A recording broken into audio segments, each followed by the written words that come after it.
Howdy everybody, David here, and this is another Dungeons & Dragons 5th edition class breakdown for the Ranger Archetype, the Hunter. And the Hunter is a really nice complement to add on top of the Ranger base class. Now the Ranger base class, as you can see, gets quite a few things already from level 1 to 20. You get your proficiency bonus, which is like that for every single class in 5th edition. You get all of these features from Favorite Enemy, all the way down to all of these special ability score improvements, to Foe Slayer, and as a Ranger, you also get to cast spells up to 5th level. So the Ranger is already a pretty strong class. And whenever you hit level 3, you get to choose an archetype. And this archetype is the Hunter. Emulating the Hunter archetype means accepting your place as a bulwark between civilization and the terrors of the wilderness. As you walk the Hunter's path, you learn specialized techniques for fighting the threats you face, from those rampaging ogres and hordes of orcs to towering giants and terrifying dragons. So another good thing about the Hunter is you get choices, unlike a lot of the other archetypes. Take, for instance, the champion fighter. There's really not a lot of choices, so every champion fighter is the same. The assassin fighter, there's really not a lot of choices. The assassin rogue, they're all the same basically. But the Hunter, they get choices.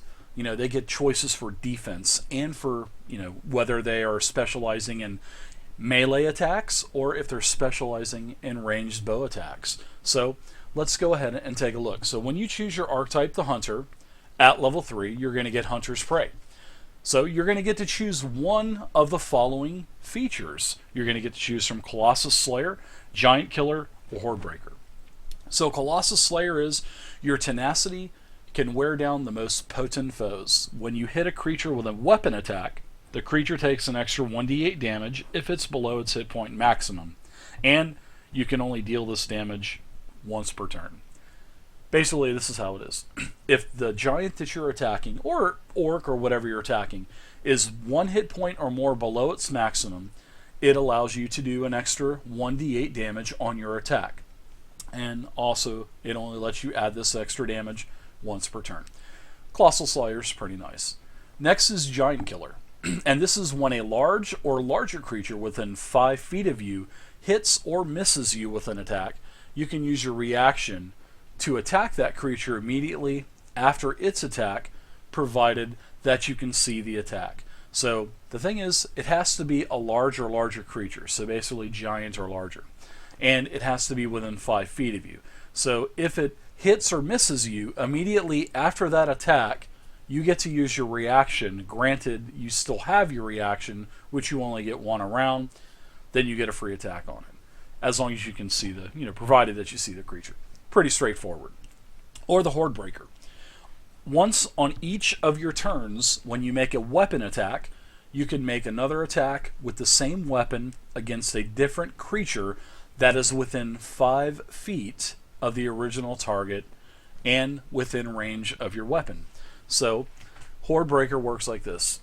When you attack with either a ranged weapon like a bow, a sling, or a melee weapon, you attack.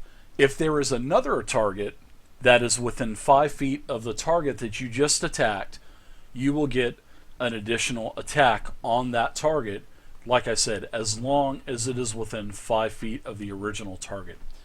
Straightforward. So Hunter's Prey at level 3 is really nice. Next, at level 7, you're going to get Defensive Tactics.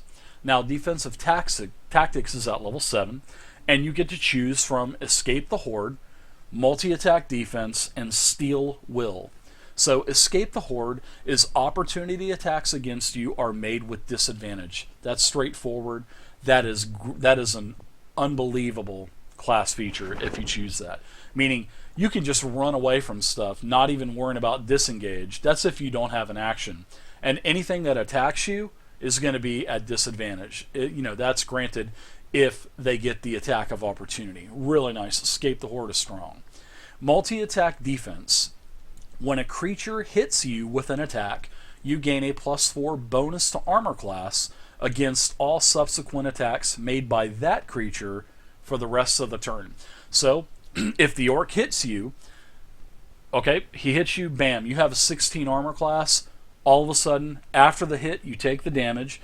Now your armor class boosts to 20, and all other attacks made by that orc that just hit you will have to go against a 20 armor class instead of the 16 armor class. So if he hits you with the first attack and has multi-attack, then he's going to have to attack you at 20 AC for every attack thereafter. Really strong. Multi-attack is nice. And then last is Steel Will. And what Steel Will does is let you have advantage on any saving throws against being the frightened conditioned. Really nice, straightforward. And that's for level 7. Now, level 11 is probably my favorite of all of them. And what multi-attack does at level 11, it lets you choose between volley and whirlwind attacks. And earlier I mentioned that the hunter gives you choices on specializing in either melee attacks or your ranged attacks, and this is really nice. So, volley is when you use your action to make a ranged attack against, you can use that action, to make a ranged attack against any number of creatures within 10 feet of a point you can see within your weapon's range. You must have ammunition for each target as normal, and you must make a separate attack roll for each target. So if one of your fellow party members is surrounded by orcs or goblins or whatever, you can set a point as long as it's within the range of your bow or sling, whatever you're using, your ranged attack weapon. Set that point, and within 10 feet of that point, you can attack every single creature. So if there's 3 creatures in that area or 4 creatures in that area, you can attack those with an individual attack roll for every single target. And if you hit, you would give each one its own independent damage roll. Really nice. So next is Whirlwind Attack. You can use your action to make a melee attack against any number of creatures within 5 feet of you with a separate attack roll for each target. Whirlwind Attack is really nice, especially for melee. So basically, if you're surrounded by orcs, as long as they're all within 5 feet of you, when you take your action, which would be the attack action, you can make a melee attack against every one of those. And like volley, you would make separate attack rolls and separate damage rolls if the attacks were successful. Really nice. I like multi-attack. Last, at level 15, you're going to get Superior Hunter's Defense. So at 15th level, you gain one of the following features of your choice. You get to choose from Evasion, Stand Against the Tide, and Uncanny Dodge. All of these are really nice. So Evasion, you can nimbly dodge out of the way of certain area of effects, such as a red dragon's fiery breath or a lightning bolt spell. When you are subjected to an effect that allows you to make a dexterity saving throw to take only half damage, you instead take no damage if you succeed on the saving throw, and only half damage if you fail. I don't like the way that Evasion is worded, but this is how Evasion works. If you do not have any resistances and you fail a saving throw, dexterity-based saving throw, you will take full damage, unless the spell states anything otherwise. If you are successful on your saving throw, you usually take half damage. That's how it works. Now, with Evasion, throw Evasion on there, it really mitigates the damage. So, normally, if you would take half damage for a saving throw that you were successful on, you would take no damage, and if you failed your saving throw, which you would take full damage, now with Evasion, if you failed that same saving throw, you would only take half damage. Really nice. Evasion is super strong for dex-based saving throw attacks. Next is Stand Against the Tide.